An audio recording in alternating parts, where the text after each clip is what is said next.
Pensando yo y viendo la situación en Canadá y en los Estados Unidos, el gran temor hoy del pueblo trabajador que históricamente ha sido protegido por la izquierda es el hecho de que todo se está automatizando y la gente se está quedando sin trabajo. Y Trump en los Estados Unidos ganó las elecciones del 2016 defendiendo a los trabajadores de estos procesos tecnológicos, diciendo yo aquí voy a defenderlos y me voy a asegurar que ustedes tengan un pan para comer. Que ese era un discurso, tal vez tradicionalmente, históricamente, de defensa de la izquierda del trabajador. Hoy los trabajadores en Canadá se está viendo con la elección de Pierre Poilievre, por ejemplo, que acaba de ganar el Partido Conservador, porque lo apoya la clase trabajadora. Lo que pasó con los camioneros. Los camioneros es la clase trabajadora. Lo que pasó con Trump, los mineros, históricamente, los mineros en Canadá, en Estados Unidos, los mineros han sido siempre un sujeto de la izquierda.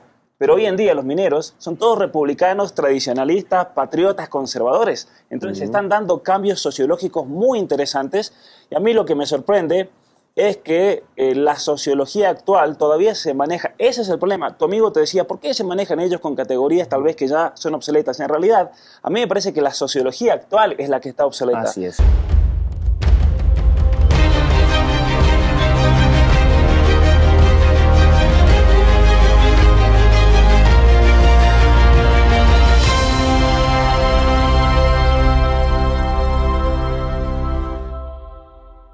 Amigos, bienvenidos a una entrevista más de este proyecto Reset, Volver al Origen. Y hoy es un día especial porque el panel está lleno y fíjense, a mi derecha tengo a Miklos Lukács. Bienvenido, Miklos. Gracias, gracias. Pablo Muñoz. Gracias. Bienvenido, Pablo. Y a su derecha tenemos a Nicolás Márquez. Bienvenido, Nicolás. Muchas gracias, muchas gracias. Y Agustín Laje. Gracias por la invitación. Como ven, por el lado que lo vean, son gente de derecha. Así es. Y bueno, pues vamos a empezar esta entrevista haciéndolo de una manera ágil, fresca, lo más que se pueda, porque pues tenemos poco tiempo y vamos a empezar. Lo primero que yo quiero hacer es pues un poco hacer una pregunta en plan de farándula. A ver si cada uno de ustedes me puede responder en breves líneas. ¿Cómo fue que se conocieron? Porque cronológicamente hablando aquí en Puebla, pues digamos que los que abrieron brecha en este tema de la batalla cultural pues fueron Agustín y Nicolás cuando vinieron a presentar el libro negro de la nueva izquierda. Después se unió Pablo y ahora por primera vez en Puebla Miklos. ¿Cómo fue esta unión? Bueno, yo creo que tengo que empezar porque, pero no, no, por una cuestión cronológica. Claro. En el año 2004, 2005, nunca me acuerdo. 2004. Yo voy a dar una conferencia sobre un libro mío, mi primer libro en Argentina, mi primer libro en general, pero era un libro de un tema muy específico de la Argentina, que tenía que ver con la guerra antisubversiva entre los militares y la guerrilla marxista. Bueno, un trabajo sobre la época, revisionista, contrariando la versión oficial de lo que había ocurrido según la propaganda dominante. Y en un lugar de 500 personas y de gente mucho más grande que yo, pues yo no tenía 30 años todavía, en un momento determinado se me acerca a firmar el libro un chiquillo de 15 años con la mamá, el famoso Agustín Laje. No me acuerdo que hablamos rápidamente en medio de la situación y qué sé yo, y yo le di el Messenger, que era el mecanismo... Lo de ese momento. La prehistoria. Eso delata mi edad. Y la tecnología de la época. Y a partir de ahí forjamos con Agustín una amistad tremenda. Yo ya le advertía en ese momento los rasgos geniales y las características extraordinarias, intelectuales y criteriológicas de Agustín que me impactaron, a pesar de ser tan chico, y yo en esa época duplicarlo en edad. De ahí se fue haciendo una relación que acabó siendo una amistad tremenda. Acabamos terminando juntos porque escribimos 2 libros juntos.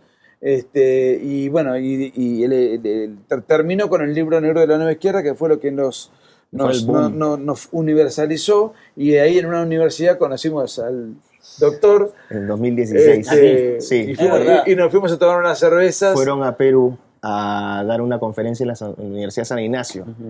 Y yo siempre estaba alineado al pensamiento de ellos, ¿no? Entonces yo les hice una pregunta y Nico dice, ese pesado que hacía preguntas difíciles. Y después nos fuimos a comer Y ahí los conocí por primera vez a ellos. Ok, entonces así fue. Sí. Y en el 2004, bueno, perdón, si querés agregar. No, digo, al año siguiente lo conocí yo a Pablo Muñoz.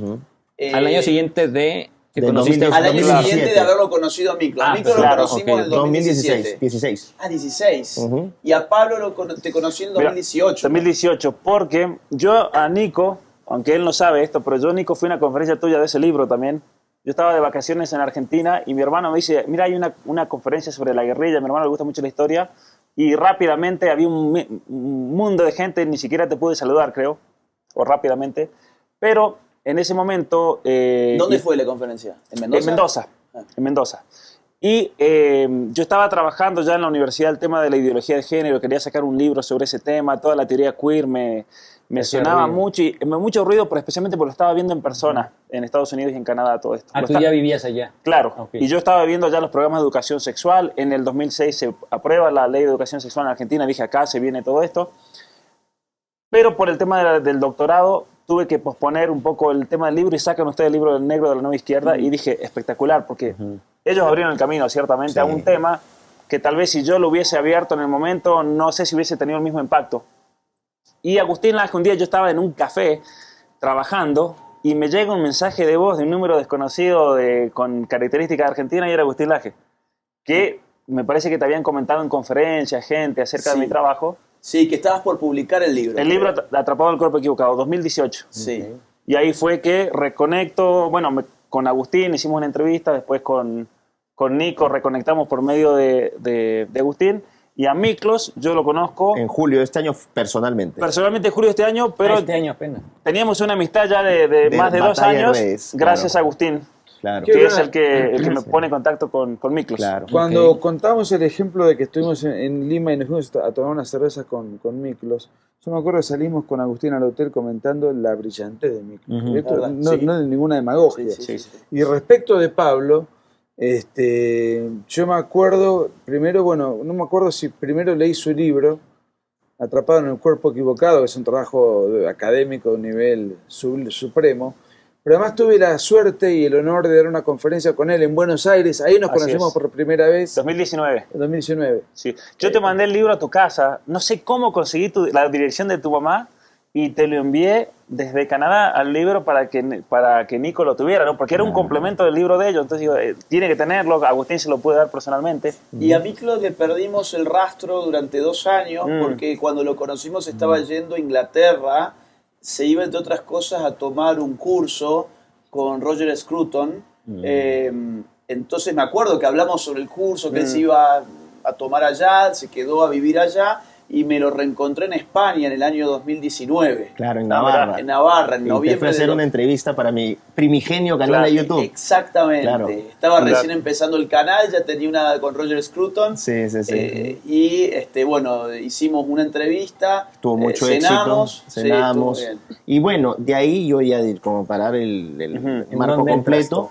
No, yo ya entré a partir en abril de 2020, porque yo participaba en la batalla, pero yo estaba muy metido en la vida académica. Yo soy un profesor universitario. Hasta ahora lo soy, tengo un trabajo estable con eso.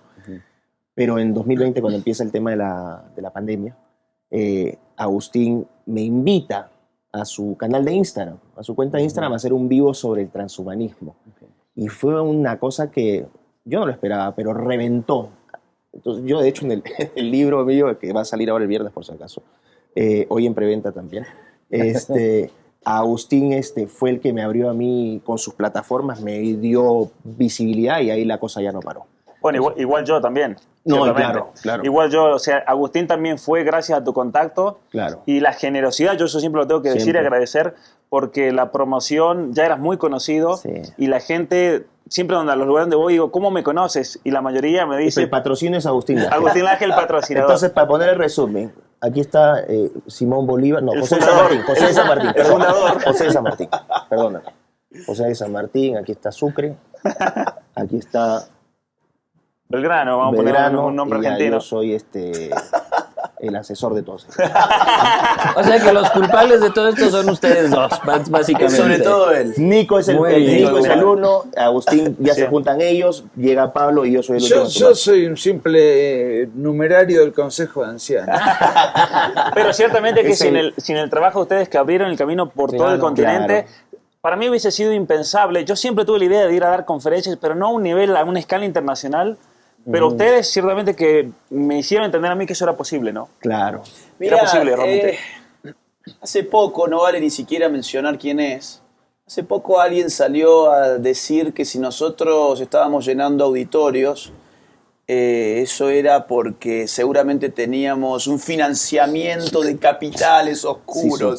Si supieran cómo es esto. O que es imposible que las familias nos traigan, decía, ¿no? Que es imposible que familias nos estén llevando, invitando, porque claro, como bueno, para ellos que no lo logran, es inexplicable.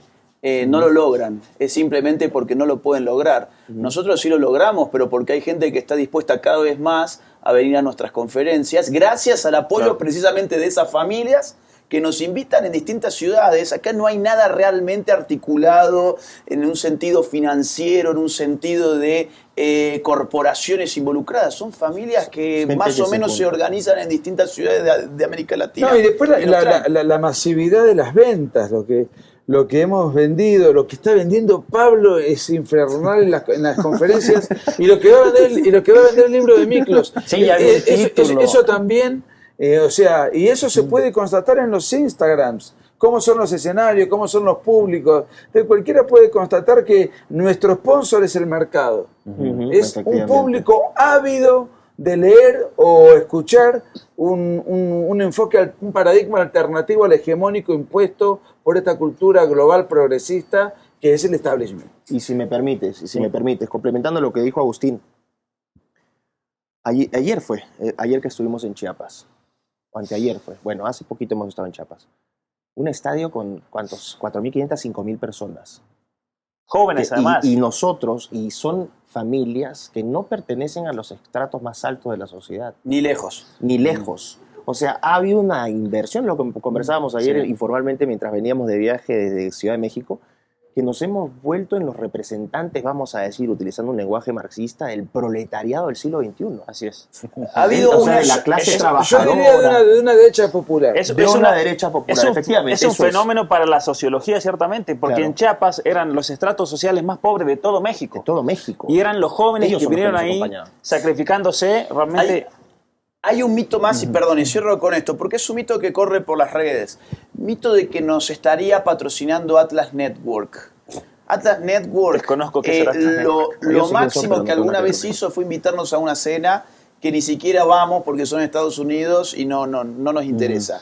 Pero por otra parte, Atlas Network está totalmente involucrado con la agenda LGBT y de género. Claro. Con lo cual, lejos de poder promocionar nuestro trabajo, no tenemos ningún nexo real con lo que hace Atlas Network, que a los que financia son en todo caso a los Liber Progres. Claro. O sea, a las fundaciones Liber Progres que hacen eventos con 10 personas, 20 personas, y claro, como no lo pueden sustentar en el mercado, necesitan que haya patrocinio, en este caso, de fundaciones extranjeras para poder mantener su trabajo. Y en ese sentido, a ver, Nicolás, acabas de tocar un punto que me parece clave, porque lo he escuchado mucho. Ahorita que mientras preparábamos todo el evento que hoy tenemos en la tarde en Puebla, pues me acercaba a personas, amigos, conocidos, alumnos, como para sondear, ¿no? Incluso para decirles, ¿qué les preguntarías a estos 4 personajes? Y una cosa que me llamó mucho la atención es que dicen, es que ellos se presentan como de derecha. Me dicen, pero Luis, hablar de derecha hoy en día ya es obsoleto. Entonces yo me quedé pensando y dije, creo que puede ser una buena pregunta, porque utilizan mucho, por ejemplo, a Francis Fukuyama, El fin de la historia, que seguro ustedes lo conocen. Sí. ¿Por qué hablar de derechas cuando la tonalidad general en la sociedad es que derechas ya es algo obsoleto, es algo de hace 2 siglos? Bueno, muy bien.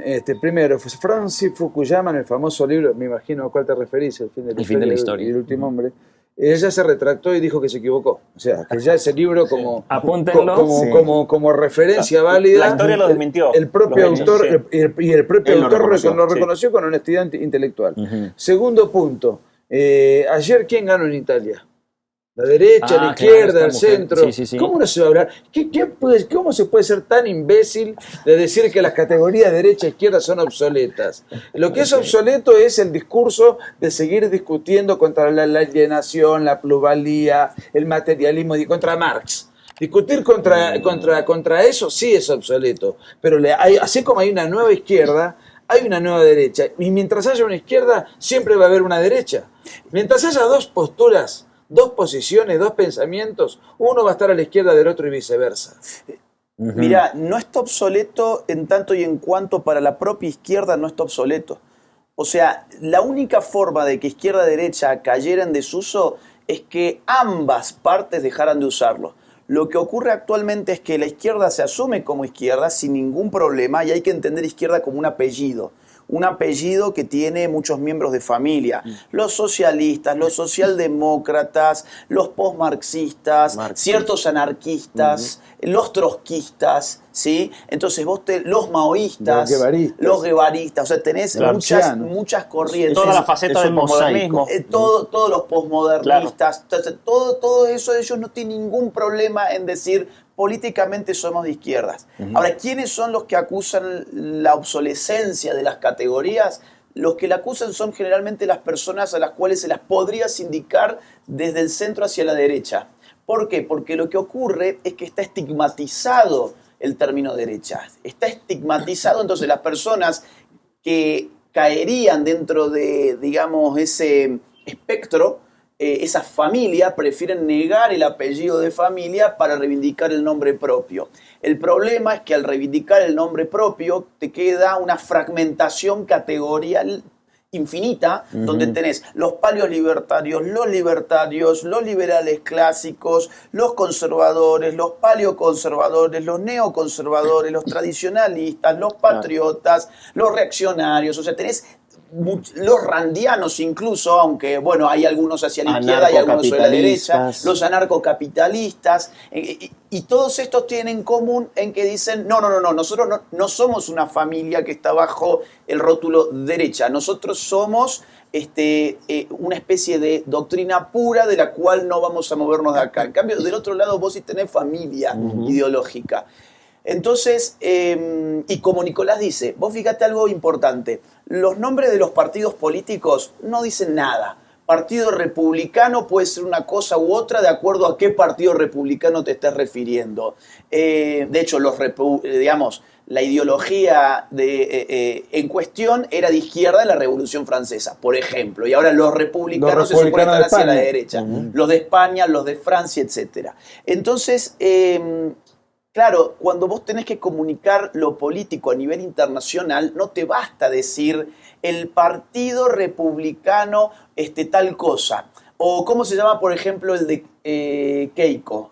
Fuerza Popular. Fuerza Popular. ¿Eso es izquierda o derecha? No tengo idea. Entonces, cuando vos tenés que informar internacionalmente sobre política, sí o sí tenés que aclarar la candidata Keiko Fujimori de la extrema derecha, porque ya no quedó derecha, o sea, vos hoy tenés un espectro que va así, izquierda, centroizquierda, centro-derecha, y después tenés ultraderecha, no hay derecha, y al revés no hay ultraizquierda. O sea, han cambiado de esa manera, digamos. Entonces, vos, como dice Nico, o sea, ¿quién ganó en Italia? Y mirá los diarios internacionales y todos los diarios te van a decir la ultraderecha. Sería la derecha, en verdad. Sí, y hay otra cosa también que es importante complementando, y ahí entra también el tema tecnológico, que es muy importante. Y yo siempre establezco como un paralelo esta idea de que cuando se inicia la primera revolución industrial, estamos hablando entre 1760 y 1840 en el Reino Unido, tú a partir del cambio tecnológico, es decir, de la máquina de vapor, tú generas una industria textil muy fuerte en el noroeste de Inglaterra, en Manchester, que te da origen al capitalismo moderno. Sin esa tecnología tú no hubieses tenido capitalismo moderno. Y a partir de ese capitalismo moderno, de los resultados que te genera, ¿no? Que Charles Dickens empieza a denunciar en sus obras literarias, etc. Después Marx y Engels en 1848, el Manifiesto Comunista, que es una respuesta a las desigualdades que se generaron a partir del modelo capitalista. Hoy no tienes máquina de vapor, hoy tienes inteligencia artificial, hoy tienes edición genética, hoy tienes nanotecnología, computación cuántica, impresión en 3D, blockchain, una serie de tecnologías que son órdenes de magnitud más disruptivas que la máquina de vapor. Y eso tiene un impacto directo en el ordenamiento político y económico. Entonces, es correcto lo que mis amigos dicen. Pero ahora también lo que está ocurriendo es que esta variable tecnológica está permeando los modelos políticos y económicos. ¿Y esto qué significa? En términos teóricos, tecnologías como la inteligencia artificial podrían hacer obsoleta la idea del libre mercado. Teóricamente podrías llegar a un punto donde el mercado las decisiones de mercado sean tercerizadas, por ejemplo, algoritmos. Claro. Esto puede parecer ahorita ciencia ficción, pero hacia eso ya poco a poco vamos yendo. Y si me permites, cortito. A partir de esto, entonces, estas categorías de derecha e izquierda que nacen de filosofías políticas que empiezan a surgir fines del siglo XIX, ¿no? Segunda mitad del siglo XVII, del siglo XVII, con John Locke, por ejemplo, liberalismo, con Thomas Hobbes, que empiezas con toda esta teoría contractualista liberal.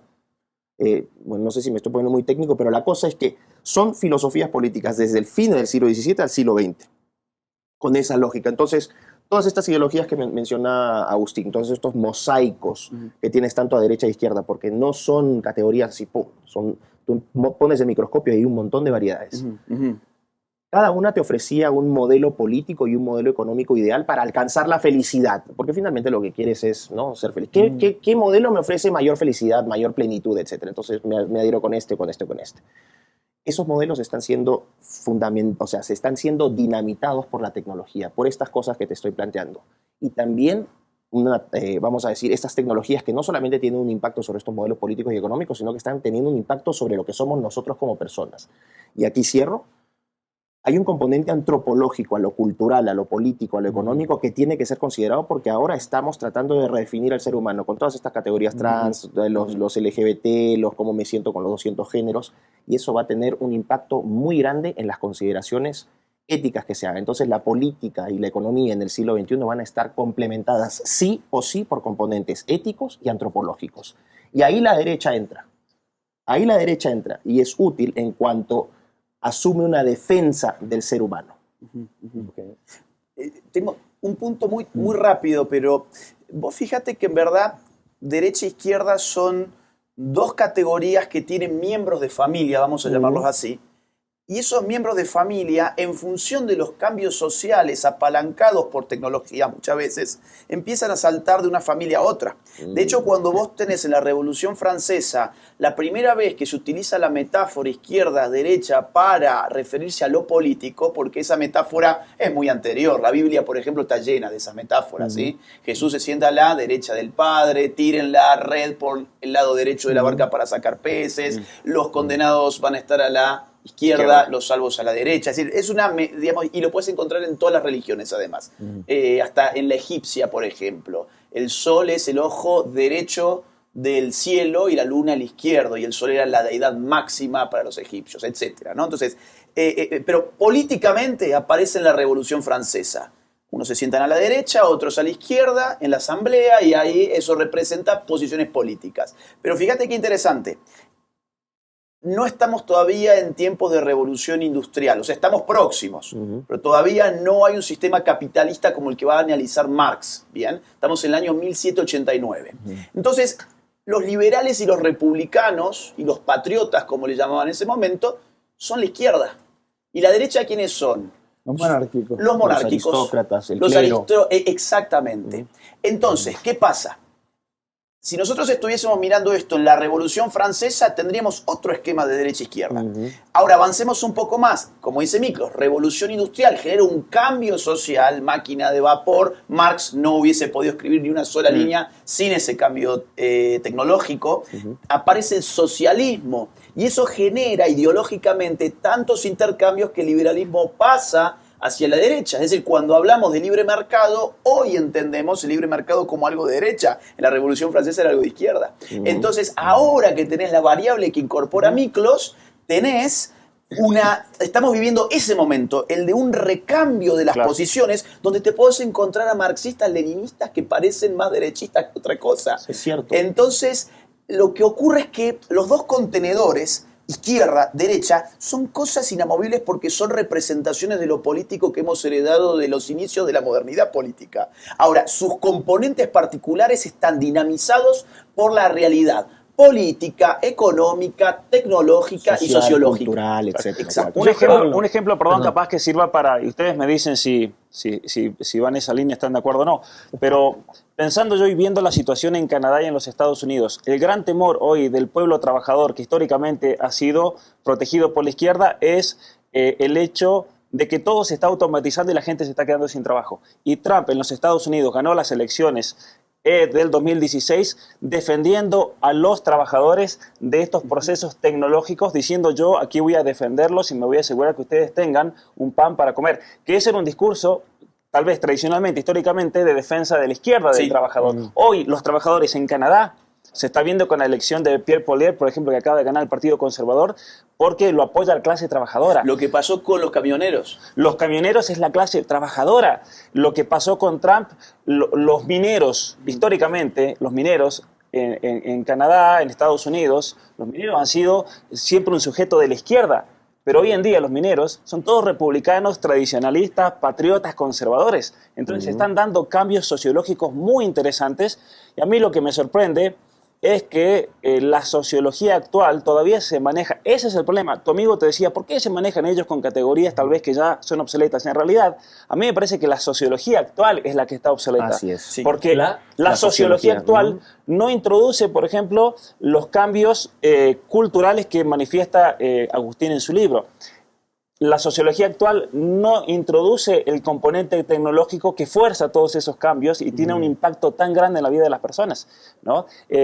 Uno en la realidad actual se tiene que volver a replantear incluso las familias, es algo que yo lo he aprendido en Miklos, yo a las familias les digo, ustedes tienen que educar a sus hijos para lo que se viene, porque si ustedes a sus hijos no los preparan, y por eso la importancia de la formación humanista, del recuperar el ser humano, porque todo lo otro se va a automatizar y te vas a quedar en la calle. Y como para hacer un cierre chiquitito de mi parte, ¿no? Es lo bonito también de nuestro equipo, porque nosotros somos, aparte, somos muy queridos, nos queremos mucho, nos apoyamos mucho y somos muy amigos, somos un equipo.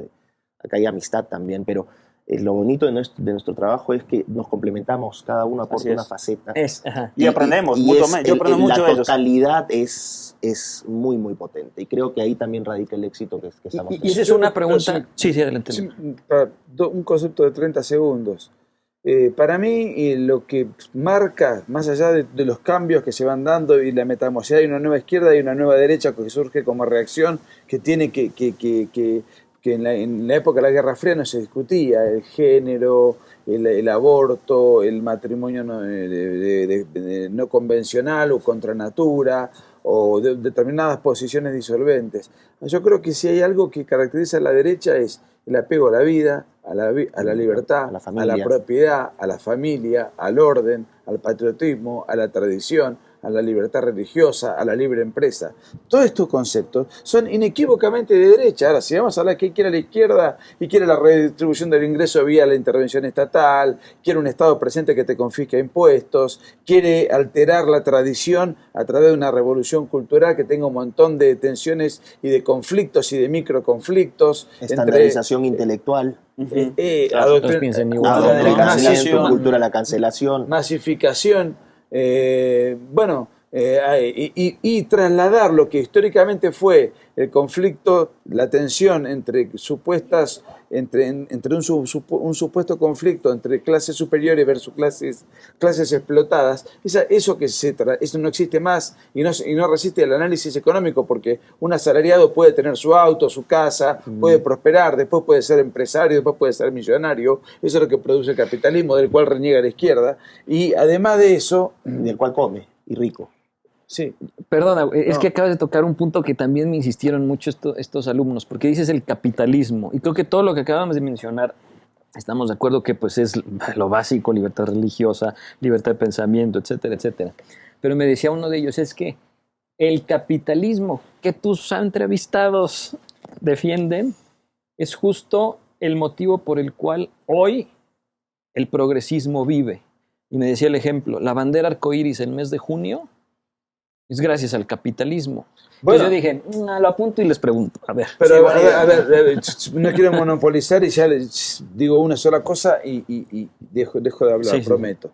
El capitalismo es un sistema que genera bienestar para todos, Sí. incluso para estos bastardos. De acuerdo. Y las tecnologías de las cuales nosotros gozamos hoy, la calidad de vida de la cual hoy estamos asombrados permanentemente con Claro. los avances, eso es obra del capitalismo, no es obra de Hugo Chávez, ni de Fidel Castro, ni de lo que fue la Unión Soviética, ni nada. Es hora del capitalismo, de las energías creativas, de la libre competencia, es De hora de acuerdo. todo eso. Ahora, la izquierda se vale de esos instrumentos creados por el capitalismo para destruir el capitalismo.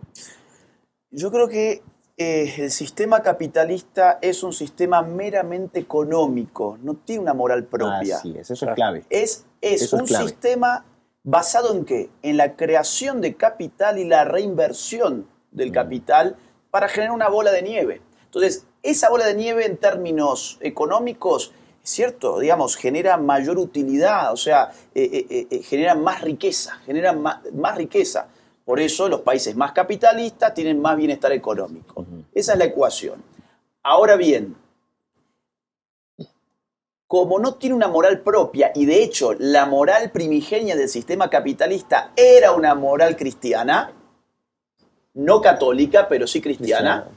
De hecho, Max Weber lo analiza muy bien en uno de sus libros más importantes, como la ética protestante, exactamente, dinamiza el sistema en función del concepto de predestinación, por ejemplo. Claro. Yo estoy predestinado a salvarme o no. ¿Cómo lo puedo saber? A través de mi éxito material en esta vida. Claro. Entonces voy a esforzarme por tener mayor éxito material y además eso lo combinas con una moral ascética como la de esos cristianos. Entonces tenés cada vez más acumulación, pero no tenés derroche. Entonces empezás a generar ahorro, y cuando lo volcás al sistema, tenés el sistema capitalista, ¿no? Entonces, no tiene una moral propia. Puede funcionar con una ética como la de Lutero, la de Calvino, etc.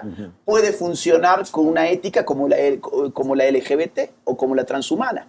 Entonces, ¿qué te quiero decir? Hay que juzgar a los sistemas en función de lo que generan. El sistema capitalista no pretende ser una doctrina ética.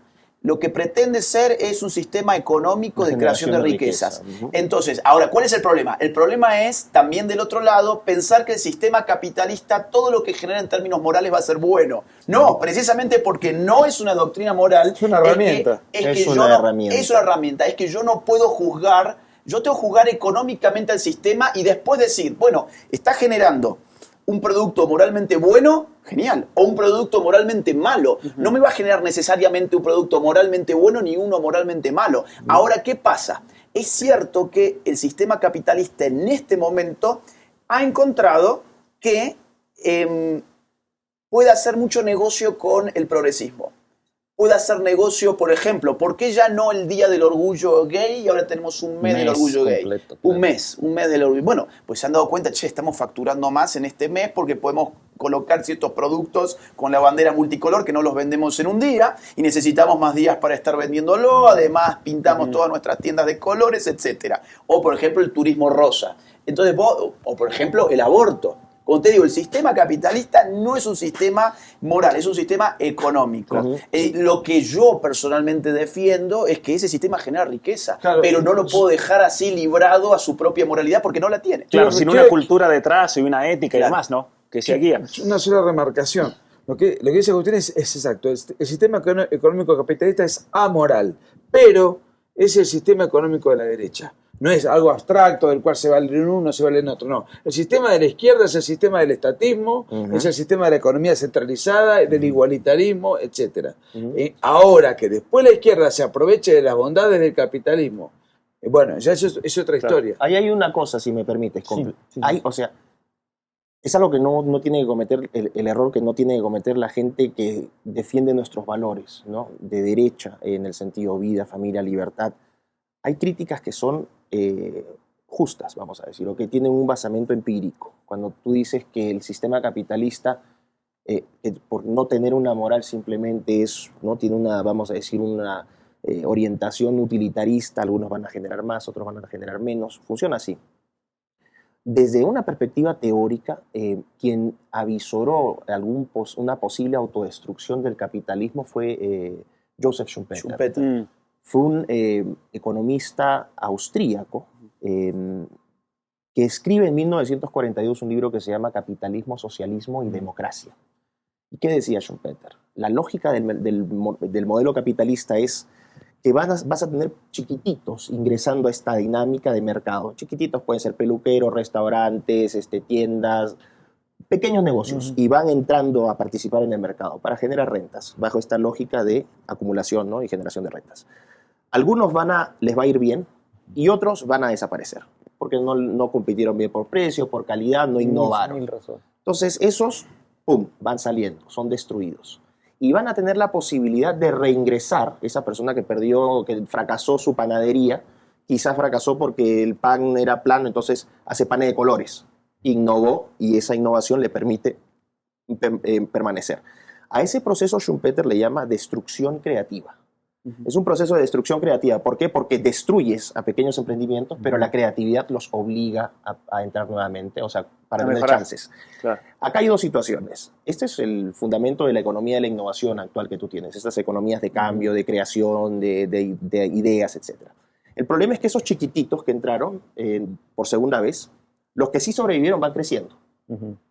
Y en esta lógica vas a ir entrando y vas a seguir compitiendo, pero los que siguen sobreviviendo se van haciendo más grandes, más grandes, más grandes, más grandes, más grandes, hasta que llega un punto donde son tan grandes que pueden adquirir posiciones oligopólicas y oligopsónicas. ¿Qué significa? Claro, un oligopolio es cuando nosotros cuatro tenemos vendemos fresas, ¿ok? Y hay chiquititos vendiendo fresas, pero nosotros nos ponemos de acuerdo y decimos, ¿sabes qué? Vamos a vender las fresas a 4 y los chiquititos la venden a 6 y no pueden bajar sus costos porque si no desaparecen. Entonces hemos hecho un cartel, nos hemos coludido y hemos hecho un oligopolio. Nos ponemos de acuerdo para vender un producto. El oligopsonio es, nos ponemos de acuerdo para comprarle a los chiquititos al precio que nosotros queramos. Entonces el oligopsonio es la lógica de compra y nos ponemos de acuerdo. Entonces, cuando tú tienes esta posibilidad, y eso fue lo que dice Schumpeter, el peligro del capitalismo es que esos grandotes finalmente pueden coludirse y forman lo que se llama el corporatismo. Y este corporatismo es una posición donde tienes empresas demasiado grandes y con tanto poder que ningún chiquitito va a poder sobrevivir, porque si crece mucho, si se vuelve amenazante, o lo compras o lo desapareces. Claro. Y eso es lo que es, por ejemplo, hoy en Big Tech. Claro. Claro.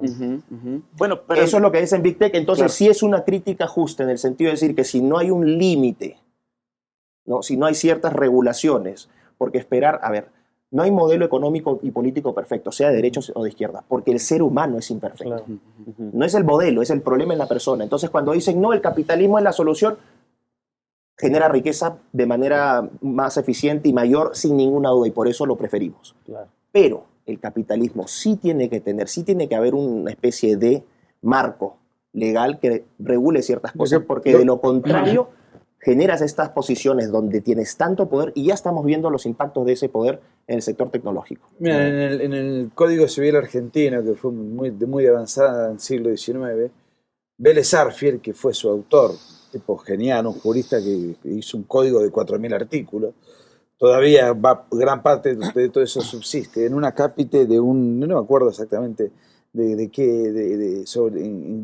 qué punto específico, pero a pie de página, él da libertad en un tema específico que se puede prestar a algunas injusticias o algunas situaciones ilegítimas como las que señala Miklos, con la que a mí me impactó. Él dice, si un juez se convierte en juez del uso, no tardará en convertirse en juez del abuso. Por eso esas regulaciones, yo acá por ahí te puedo tener algún matiz quizás con Miklos, prefiero que existan esas injusticias a que el Estado meta su intervención, porque eso es antesala del intervencionismo.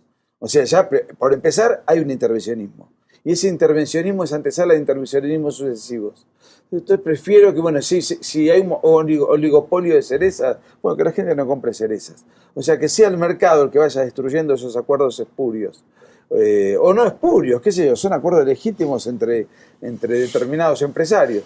Pero bueno, son diferentes interpretaciones. Son matices. Pablo. No, solamente una pregunta para agregar a eso. Tú decías cómo se ha creado esta especie de oligopsolio en el cual, ¿no es cierto?, compran y es imposible para un chiquito poder crecer. Pero sin embargo, lo que yo veo en Estados Unidos y Canadá, en el ambiente tecnológico, es tratar de crear la aplicación innovadora con el propósito de que te compren los 5 grandes, ¿no? Ajá.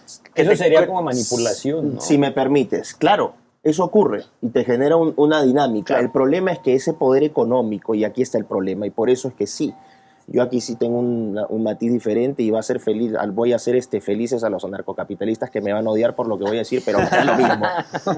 Yo sí creo que tiene que haber un checks and balances, como se dice, ¿no? Contrapesos. Si no tienes contrapesos, el purismo del mercado te va a generar abusos.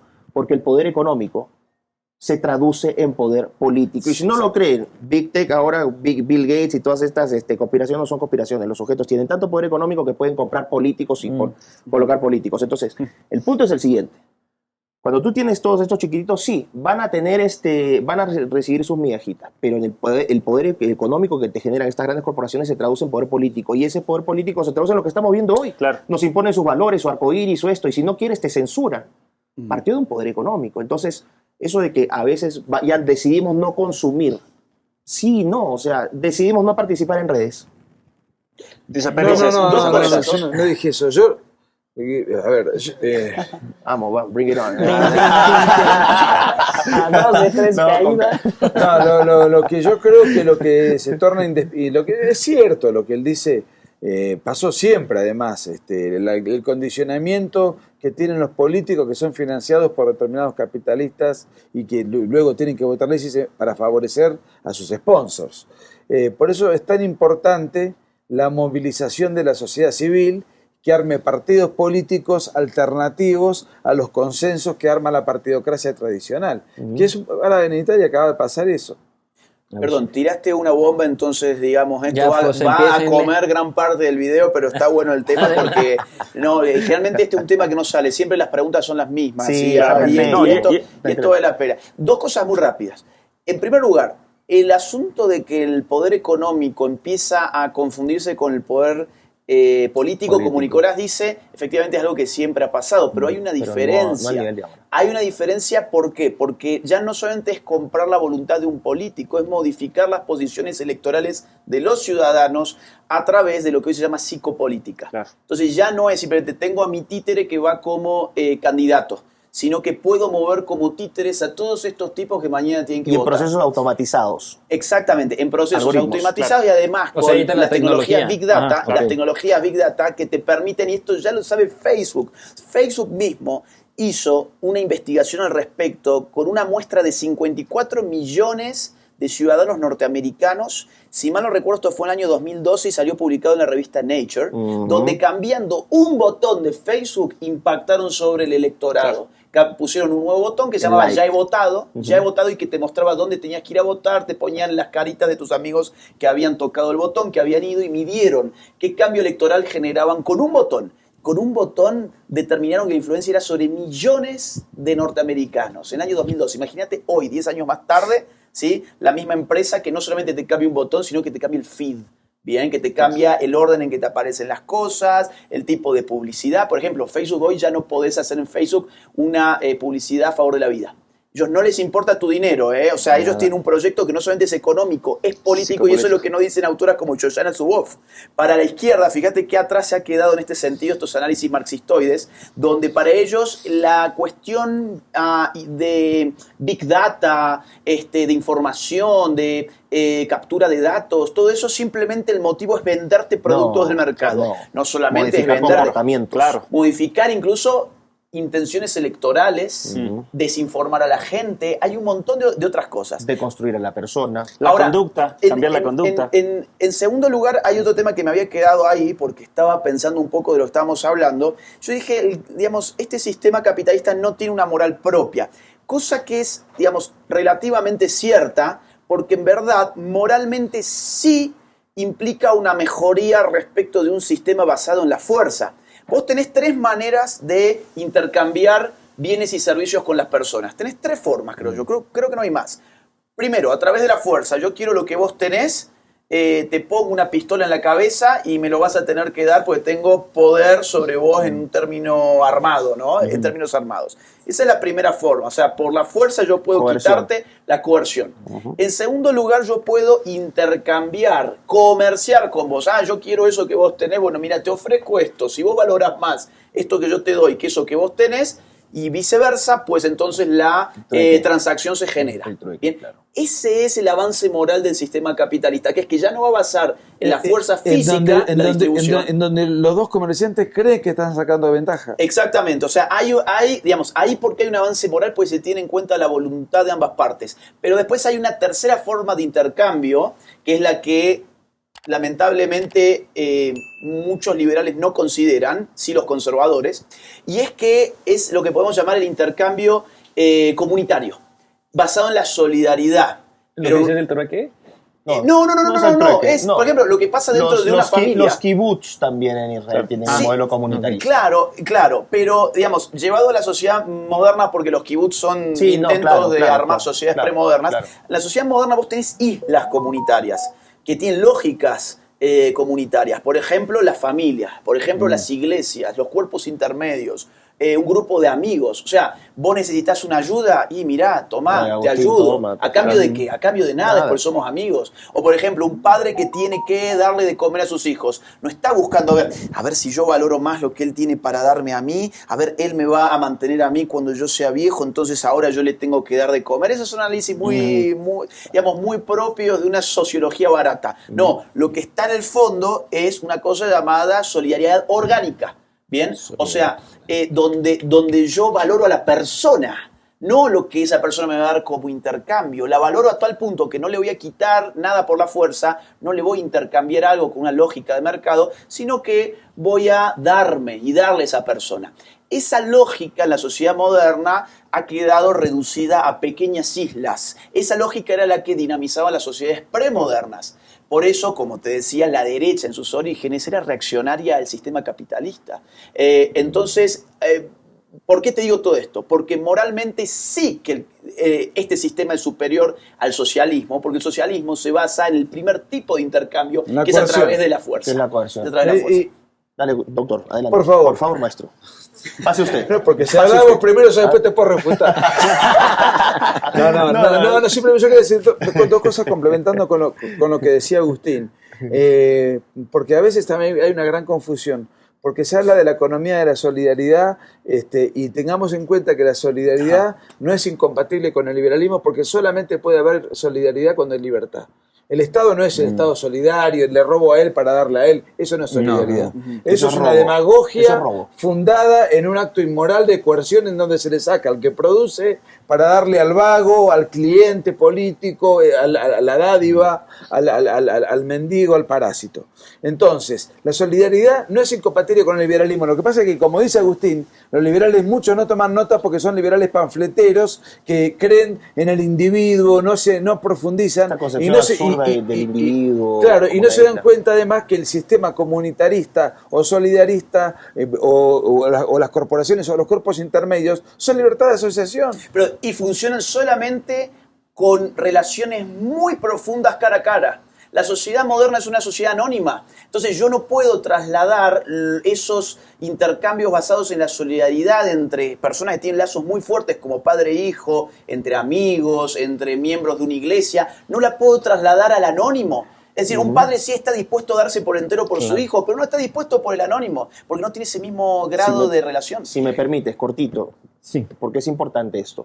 Lo que dice Agustín es muy importante, lo que complementó Nico también, esta idea de que vamos a decir, deliberadamente se está hiperfragmentando las sociedades. Deliberado, con estas ideas de la política identitaria, ¿no? O sea, la Black Lives Matter. Entonces, vamos a hacer grupos porque somos negros oprimidos, vamos a hacer grupos porque somos sordos oprimidos, indígenas, mujeres y todas estas categorías, estas dicotomías hetero-homo, blanco-negro, mujer-hombre, niño-viejo, etcétera, etcétera. Entonces, lo que está haciendo es hiperfragmentar a la sociedad. Súmale a eso el componente de virtualización de las relaciones. Con nuevamente la tecnología, que ya no estamos relacionándonos en persona, sino que nos relacionamos a través de pantallas, y no es lo mismo, nunca va a ser lo mismo. Esto jamás va a ser lo mismo estar haciendo un vivo en YouTube en España, en Canadá, en Inglaterra y en Argentina, eso no va a funcionar. Entonces, apunta deliberadamente a destruir la sociedad, porque, bueno, aquí también vemos parte de la intención del progresismo es estandarizar intelectualmente a las personas, y hay un intento de colectivización en nombre de la eficiencia. Sí. Una eficiencia que sea eficiente para los que tienen el poder, no para los que estamos acá abajo. Claro. Última, en serio, ya no jodo más, Mirá. Pobre Pablo, Sí, Pablo, última, sí, pero Pablo, pasa- cállate, por favor. pasa que si no se me escapa, porque tiene que ver con esto.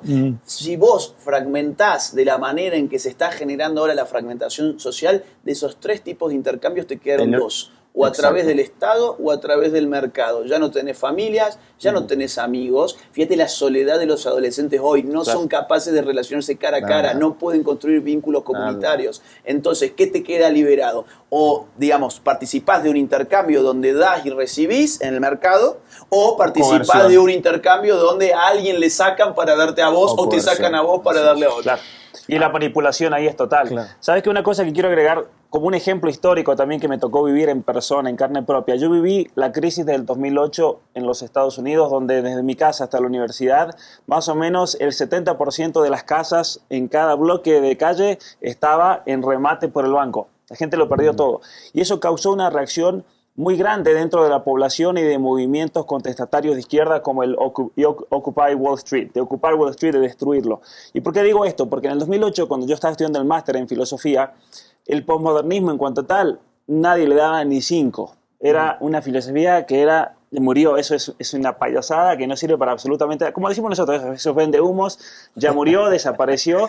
Pero en el 2010 es un año clave porque comienza a tomar una fuerza gigantesca en el activismo social, comienzan a surgir todas estas fundaciones filantrocapitalistas inyectando miles de millones de dólares para promocionar el feminismo. En el 2013 Black Lives Matter, la cuestión LGBT, la cuestión del aborto, todas las campañas del aborto, el animalismo, el transespecismo, la eutanasia. Son todos años clave. ¿Y por qué digo eso? Porque, al menos como yo lo veo históricamente, en el año 2010 todas estas grandes compañías y corporaciones y monopolios se dieron cuenta que podían usar el discurso de la izquierda a su propio favor, empoderarlos y que les hagan el trabajo gratuito para que se logre todo lo que decía, por ejemplo, Agustín, de la manipulación total, de la fragmentación. Entonces, ahí se da la alianza entre el gran capital financiero, por así decir, y el discurso ideológico que necesitaban. El deconstruccionismo cultural. ¿Por qué? Porque todo esto, el deconstruccionismo cultural, necesita de una guía cultural, un pensamiento, y eligieron el posmodernismo. Podrían haber elegido cualquier otra cosa, pero por alguna razón eligieron el posmodernismo, porque yo creo que el ser se vuelve mucho más manipulable con ese tipo de fragmentación, ¿no? Que son todas las causas de la justicia social, todas las causas de la nueva izquierda, que paradójicamente hoy la nueva izquierda está de la mano con el gran capital. Y por eso hay que entender cómo se ha...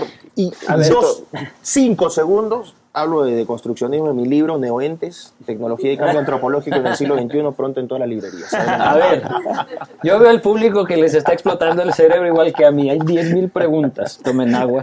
Nos trajeron agua, por favor. Bien, sirvamos. Tomen agua, si no... Qué buenas tazas. Sí, mano. Ese es el... Aquí somos de Star mainstream Wars. capitalistas. Mirá, Perdón. A ver. Voy a salir volando con esto. A ver, vamos a ver, porque nos queda también poco tiempo. Gracias. Hay 1000 cosas, pero, y se puede seguir analizando muchísimo. Yo voy a tomar, gracias. ¿Qué sigue? Porque aquí lo que importa es, si estamos hablando de una batalla cultural, ¿qué cosa sigue? O sea, ¿qué es lo que ahora podemos hacer? Porque los análisis están fabulosos, pero creo que ustedes traen una propuesta interesante y cada uno desde su área. Agustín, filosofía, tú desde el derecho, tú un poco desde el tema del transhumanismo. La tecnología, no el tecnología, claro. No me diga Es más mucho transhumanista, es una partecita, ¿no? Yo me encargo de la tecnología Análisis y de la tecnología. y de la ética tecnológica. Olvídense del transhumanismo. Pablo igual, filosofía. Filosofía y psicología. educación. Ok, más o menos. a ver. Entonces, ¿cuál sería la propuesta de cada uno de ustedes? Esta va a ser la parte más. Bueno, mire, si quieres que empiece... Adelante, yo estoy escribiendo Pablo. un libro en este momento, gracias también a Agustín Laje, ahí que me hizo un apoyo gigante, sobre cómo podemos realmente proteger a nuestros hijos de todo este nivel de manipulación. Yo creo que los padres hoy en día tienen que ser conscientes de los cambios tecnológicos, tienen que ser conscientes de todo lo que se viene en cuanto a transformación psicopolítica. Y los padres tienen que ser conscientes de que si a un hijo le dan un celular y le dejan que haga lo que quiera, que le den un iPad al niño para que se entretengan, lo que están haciendo es darle el niño, entregárselo en bandeja a estas grandes corporaciones para que todo el trabajo... Literalmente. Literalmente, ¿no? Ahora, empíricamente se puede probar, eso es lo importante, se puede comprobar que estas compañías trabajan con algoritmos y trabajan con el retweet, por ejemplo, de Twitter, los distintos botones que graban en Facebook, porque van condicionando el cerebro humano, lo van transformando, y lo peor de todo es que a ese cerebro lo están atrofiando distintas capacidades intelectuales para que ese niño deje de ser un ser humano que está llamado a ser, que ahí viene el proceso de transformación. Entonces, yo creo que tenemos que realmente, lo digo en mi libro, Las mentiras que te cuentan, hay que apagar el televisor y prender el cerebro. Pero en este libro, obviamente que hay que actualizarlo. Hay que apagar el celular y prender el cerebro realmente. Tenemos que poner a repensarnos cómo yo voy a recuperar lo que significa ser humano en mi persona, en mis hijos, cómo los voy a educar, de qué manera los debo proteger hoy en día, teniendo en cuenta que esto no es una conspiración. Hay un trabajo intencional para transformar el pensamiento de esos niños y a través del cambio del pensamiento transformar su conducta. Y ahí está la gran batalla, me parece, cultural, ¿no? Yo muy rápidamente, algo que repito bastante, porque me parece que hay que hacer mucho hincapié. Hay un pensador muy cercano a los pagos de origen de Pablo, Calderón Bauchet, de hecho hemos hablado de él, que en alguna ocasión en un reportaje, ya no vive más, argentino, le preguntaron si él era un hombre de derecha, y dijo, ser de derecha, ¿qué significa? Es estar manifiestamente enfrentado con la izquierda, actitudinal, es una actitud beligerante para ver a la izquierda como enemigo. Hoy todo esta agresión, yo las indico como de izquierda independientemente de que tenga fuertes inyecciones de capital. Pero, digamos, eso es una propuesta igualitaria que no voy a ahora ponerme a hablar sobre la nueva izquierda porque no tenemos los tiempos, pero digo, ¿cómo enfrentar todo este ataque? Bueno, si la derecha es precisamente una postura de enfrentamiento o de contrarrevolución o ya llámenle X, pero queda claro que sería el obstáculo político, ideológico, discursivo, cultural para oponerse a esta cuestión, bueno, hay tres derechas. Y esto tiene que ver con el comienzo de lo que hablaba Agustín de los... Alfonsín. Sí, no sé. Raúl Raúl Agustín Alfonsín. Qué acto fallido más raro. No, pues sí, porque él está a mi izquierda. Lo que habla Agustín, hay tres. El nacionalismo, que en algunos lugares se llama patriotismo, que es aquel que advierte el sistema transnacional, los organismos transnacionales, las fundaciones transnacionales que manejan estados peleles. Entonces es el nacionalismo o el patriotismo el que va a poner ahí el foco y va a reivindicar la soberanía y la autodeterminación de los pueblos por encima de las pretensiones y de las injerencias externas. Segundo punto, el otro aspecto de la derecha es el liberalismo clásico, que es el que pone el foco en la propiedad privada, en la libre empresa, en el capitalismo. Y el tercer aspecto es el conservadorismo, que es el que va a poner en foco en defender nuestras tradiciones, los principios fundantes de la civilización occidental y cristiana que la revolución cultural quiere destruir. Si esas tres islas se unen en un frente común, que es lo que está pasando en muchos lugares, en Vox, en lo que vimos en Italia, lo que podemos ver en otras latitudes, si eso se une, yo creo que va a ser, y cada uno aportando lo mejor de aquello que le es propio, puede ser un enorme esfuerzo colectivo de unificación y, como dice Agustín, no Alfonsín, articulación de un nuevo proyecto político, ideológico, cultural de enfrentamiento contra esta agresión de la cual nuestra civilización está siendo objeto. Yo voy a retomo lo que dice Nico y parto de lo macro, ¿no? Porque Nico ha dado un aporte más macro, que es necesario. Esta idea de que los liberalismos, sobre todo los liberalismos, las versiones mamarrachentas del liberalismo, que es una efecio, ¿no? Con representantes que son una vergüenza intelectual y de todo tipo. El principio del liberal es el principio del contrato social, por eso se le dice que son contractualistas, ¿no? Hobbes decía, hay un periodo de violencia, el hombre está en un estado natural, el homo homini lupus, el hombre es el lobo del hombre, todo el mundo se mata. Necesitamos paz y seguridad, que venga un soberano que es el Leviatán, va a poner orden y nos va a dar la paz y la seguridad, pero a cambio de eso nosotros, en un contrato social, no es que se firme un contrato le damos el poder para que gobierne. y para que lidere. Aparece después Locke, unos 40 años después, y dice, mira, Thomas, está bien, pero hay un peligro, porque al Leviatán le estás dando todo el poder, ¿y qué pasa si se vuelve un tirano? Entonces Locke dice, dentro de esta tradición contractualista, está bien que no dé paz y seguridad, pero tiene obligaciones también. Tiene que rendir cuentas, tiene que ser transparente y tiene que siempre defender los intereses de los ciudadanos. Y si no hace eso, hay un derecho a la insurgencia.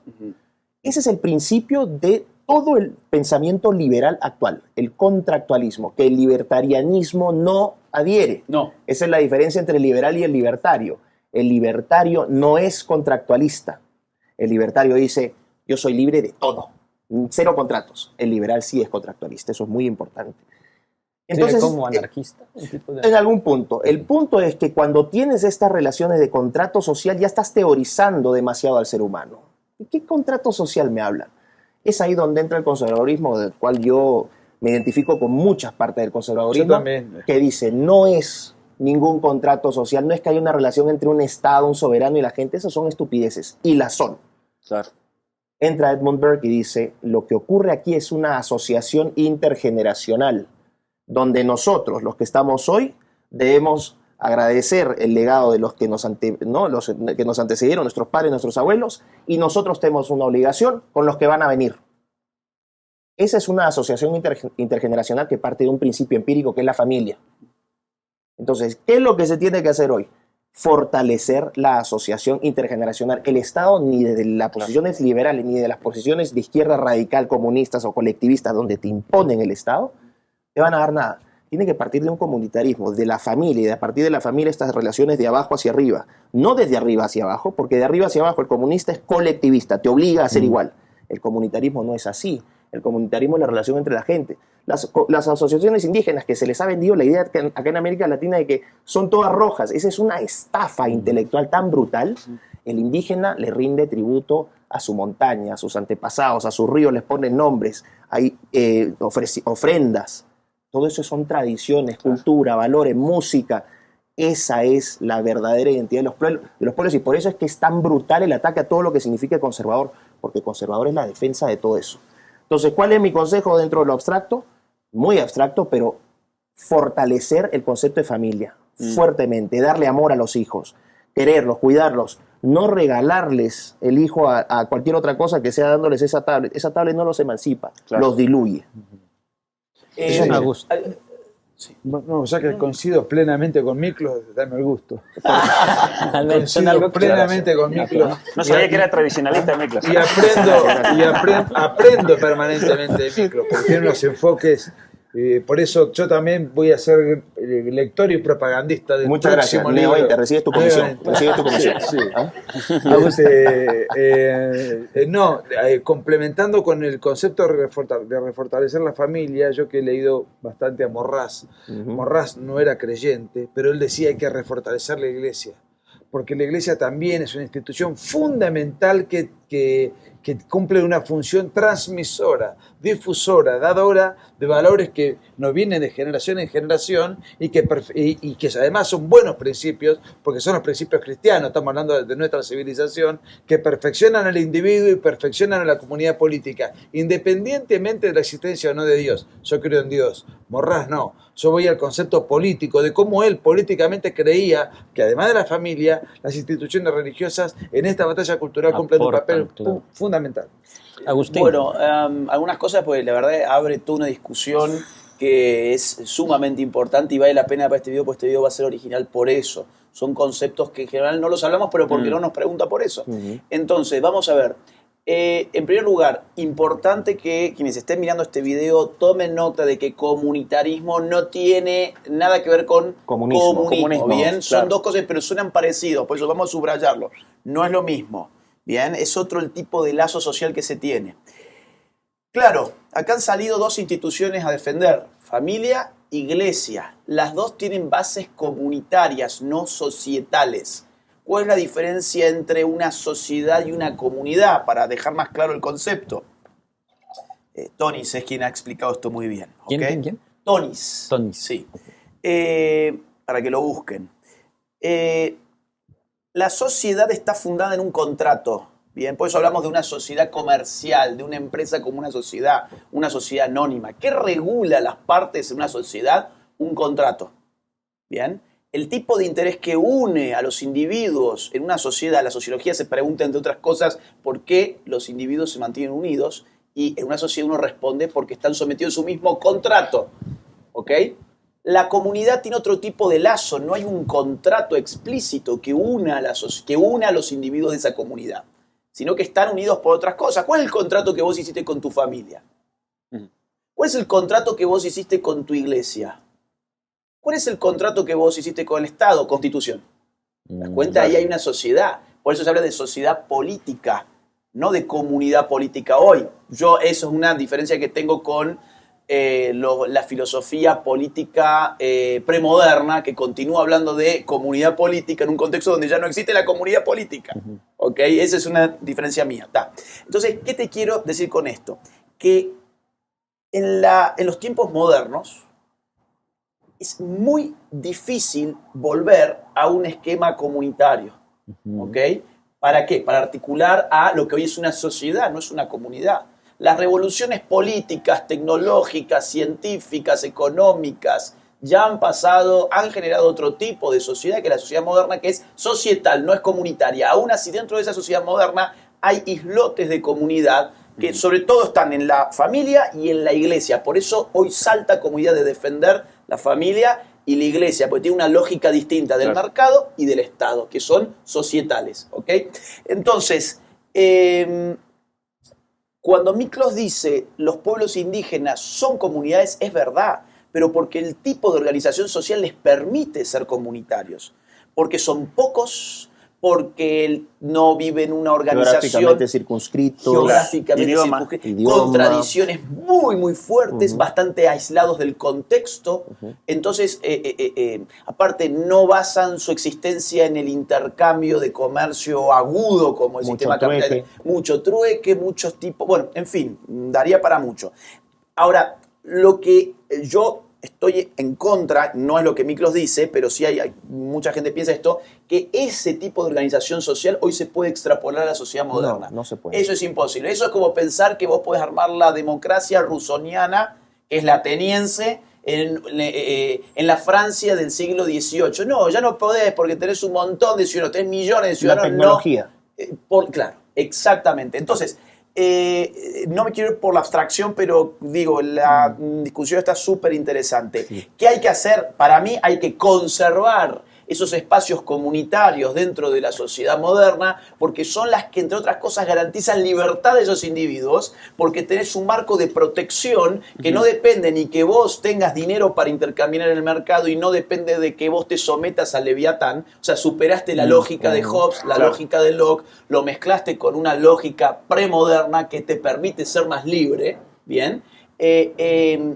Y ahí paso al segundo punto, que es vamos a articular ambas dimensiones. Pablo habló de una dimensión micro. O sea, claro, la batalla cultural empieza en tu familia. Claro. O sea, articulemos batalla cultural como una cuestión que cualquiera puede hacer. La batalla cultural con un celular lo podés hacer. Con tu Twitter, con tus redes sociales, escribiendo un libro, haciendo un video, debatiendo en la universidad, debatiendo en el colegio, llevando estos temas a las iglesias. Formando a tus hijos. Formando a tus hijos. O sea, esa es la batalla cultural. Cuando hablamos de batalla cultural hablamos de todo eso, que lo puede hacer cualquiera. Ahora, si eso no lo combinás, no lo articulás con una lógica macro, que es de la que hablaba Nicolás, claro, que esa nueva derecha, o como ustedes le quieran llamar, da igual en verdad, esa nueva derecha, si no cristaliza en una fuerza política formal, no un movimiento social, sino partidos políticos que son los que se disputan finalmente el acceso al Estado, que es donde se toman las decisiones, claro, que luego repercuten en la sociedad. Que es donde se establecen los contratos por los cuales estamos nosotros todavía unidos a la sociedad. Exactamente. Si no haces eso, vas a quedarte, sí, en una nebulosa donde constantemente vas a estar reaccionando, constantemente te vas a estar defendiendo, pero no vas a poder contraatacar. ¿Por qué? Porque no tenés los instrumentos políticos para hacerlo. Es el error que comete el catolicismo, mucha gente de la Iglesia Católica, decir esto no es un tema, y no participan políticamente algo que demanda respuestas políticas. Que es básico, ¿no? Que los protestantes claro. sí, en general, tengo que hacer acá una observación, los protestantes sí generalmente tienen esta respuesta Sí, política pero más fuerte. vos sabés que nos ha pasado incluso con Agustín, de evangélicos. Es una observación en toda la región. No, pero vos tenés toda la razón. Yo simplemente lo que agregaría es que no todos los protestantes están dispuestos a hacer política. No, es cierto. Sí tienen más militancia que los católicos. Sí. Y en ese sentido nos llevan la ventaja y tienen razón. Pero a nosotros nos ha pasado de escuchar a protestantes decir que no hay que hacer nada porque hay que dejar que todo ya está determinado, No, ya claro, está todo el determinismo preestablecido. teológico. Sí, Claro, entonces ya el cielo, el infierno, lo bueno, lo malo, ya está, Sí. Ya está escrito, ya está no hay nada que organizado. hacer. Claro. Muy bien, oigan. Pues yo podría seguirme aquí 2 horas más, pero se nos acaba de ir el tiempo. Les quiero pedir nada más 15 segundos, 20 segundos, que ustedes nos dejen un mensaje de esperanza para México en concreto, que es en donde ahora se encuentran dando esta gira. Porque, pues ya lo platicaremos hoy en la tarde, pero el panorama aquí en México es desesperanzador, es muy duro en temas de inseguridad, en temas políticos, en 1000 cosas, y la gente que los va a ir a ver hoy en la tarde va con la esperanza de escuchar algo que les motive a seguir adelante. 20 segundos cada quien. Bueno, si tiene que ser positivo, yo le voy a decir que hay que tener la esperanza de lograr lo que plantea Agustín y lo que plantea Nicolás Almagro, ¿no? Y lo que planteaba Nico, pero la gran batalla está dentro de cada uno y en la familia. Si ustedes logran, tal vez no van a poder lograr cambiar México y toda la estructura política y social porque eso es un monstruo gigantesco, pero ustedes pueden lograr cambiar y rediseñar sus familias, cómo se vive, que no adoctrinen a sus hijos, protegerlos y fortalecerlos para que no los ideologicen. Y un día, ustedes, cuando vean a sus hijos haciendo lo que hacemos nosotros, ahí se darán cuenta que la batalla cultural que tuvieron ustedes concreta, la ganaron, ¿no? Miklos. Complementar lo que dijo Pablo, que la gente se desanima porque dice, ay, es tan grande el problema, yo soy un insecto y no voy a poder participar en nada. No, todo suma, todo lo chiquitito suma. Así que participen, de cualquier manera, organícense, convenzan a sus amigos, sus familiares, esos que son medio terquitos, que a esos denle más duro. Y finalmente una frase que es una de mis frases que más me gustan es siempre por una tecnología que sirva al ser humano y no al revés. Nicolás. Primero quiero desdramatizar. López Obrador efectivamente es el primer presidente de izquierda, pero acá no hay confiscaciones, no hay revoluciones, no hay presos políticos, acá no hay castrocomunismo. López Obrador es un hombre grande, será un gobierno corrupto, México tendrá narcotráfico, pero esto también pasaba antes de AMLO. O sea, yo a AMLO por supuesto no lo quiero, no lo hubiese votado, y en su momento de las elecciones militábamos en contra dentro de las limitaciones que teníamos, porque no se puede hablar, un extranjero no puede hablar de política. Pero bueno, digamos, no quiero dramatizar, no estamos en un periodo de una revolución bolchevique, por un lado. Segundo punto, las izquierdas dominan todos los medios tradicionales, pero las derechas se han refugiado en las redes sociales, y las redes sociales todos los días le ganan minutos a los medios tradicionales, o sea que dentro de un tiempo bastante cercano las ideas de derecha van a tener un predominio en la opinión pública superior al progresismo, que está retrocediendo en los medios de comunicación tradicionales y que no sabe cómo posicionarse con las nuevas tecnologías. Entonces yo soy optimista que si hacemos un esfuerzo colectivo, en un plazo no tan lejano vamos a poder revertir este panorama rojizo que invade toda la región, toda América prácticamente, salvo Brasil y algunas islas de por ahí. Esperemos a ver qué pasa unos días en Brasil. Claro.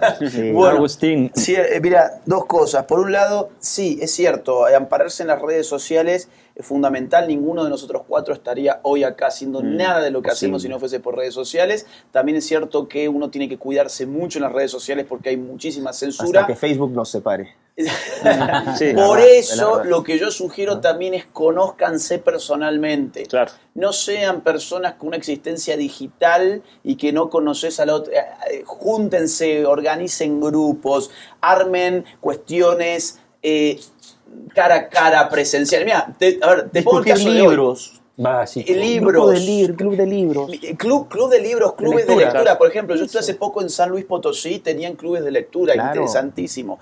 Entonces, claro, fíjate, por ejemplo, hoy la conferencia de esta noche van a ir, yo creo que alrededor de 1000 personas. Alrededor de 1000 personas. Un poco más, un poco menos, no importa. Vamos a redondear. Ahora, este video lo van a ver miles de personas, pero paradójicamente para mí hoy es más importante juntar 1000 personas en un auditorio que tener un video de 100.000 visitas. ¿Por qué? Porque la gente llega a un lugar donde se conoce, se ven cara a cara, la resistencia se siente como una cuestión colectiva, hay algo organizado, la gente se envalentona, o sea, hay un coraje, hay una resistencia, hay una lucha que está viva. Vos cuando te sentás en el sillón y pones play, no es lo mismo. Vayan a las conferencias, organicen conferencias, clubes de lectura, asociaciones, etc. Y por último, te diría que los temperamentos de los pueblos son cuestiones muy difíciles de erradicar. Sí se pueden adormecer, pero no necesariamente erradicar. No olvidemos que el pueblo mexicano es el pueblo que dio la batalla contra nuestros enemigos en otros momentos de la historia. ¿Sí? El pueblo mexicano creo que ha sido el pueblo más aguerrido contra aquellos que atacaron su fe en toda América. Hay gente que ha dado su vida, hay mártires mexicanos, hay santos mexicanos que han resistido en estas tierras, que han regado su sangre en estas tierras, y eso hoy está dormido, pero no está erradicado. Lo que hay que hacer es tratar de despertarlo, y para despertarlo hay que empezar a desoír a todos aquellos líderes, muchos de ellos religiosos, que quieren adormecer al pueblo vivo, que lo quieren mantener en la sumisión, en la desesperanza, en la inactividad, diciéndoles que esto se va a solucionar simplemente yendo a rezar un rosario. Lo siento mucho, está muy bien la oración, pero si no se mezcla con acción, entonces no va a haber resultados. Aprovechen que este es un pueblo rebelde contra los enemigos de la fe, que ha sabido dar luchas que han sido históricas y han sido admiradas por muchos en todo este continente y en el mundo. Reaviven ese espíritu que todavía está vivo. Pues, disculpame una cosa, pero no puedo dejar de decir, me entusiasmó lo que dice Agustín respecto del encuentro de hoy, que es más importante, sin menospreciar las redes, que son fundamentales, que esto sea muy visto. Pero se podría haber solucionado de una manera muy económica la reunión de hoy, estando online, en vivo.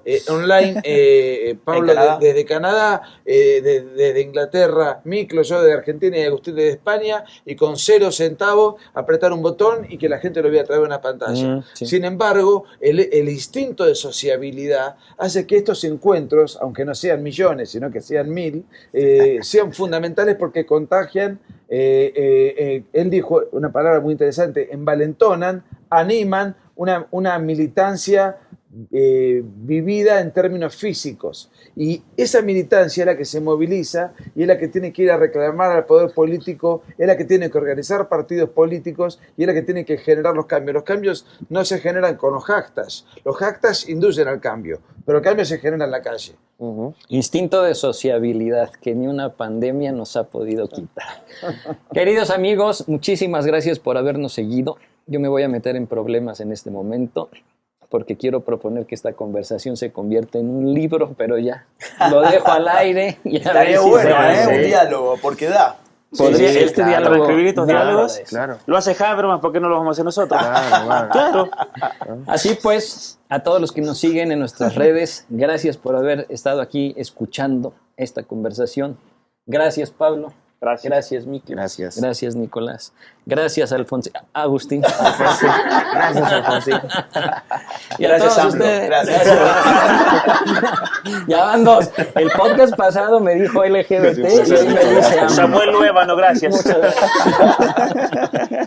Bien, pues nos vemos en la siguiente entrevista Reset. Soy Luis Batista. Hasta la próxima. Muchas gracias por haber visto este video y haber visitado mi canal. Si no estás suscrito, te invito a hacerlo en este momento y a compartir este video.